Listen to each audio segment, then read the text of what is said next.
Hi boys and girls, today for Unit of Study, you are going to be analyzing the mistake that was made in this problem. The question was, what is the value of the 3 in the number 324 and 9 hundredths? The student gave an answer of hundreds.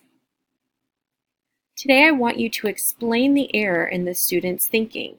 The answer hundreds is incorrect. You need to explain why the student was incorrect. What were they thinking when they gave the answer of hundreds?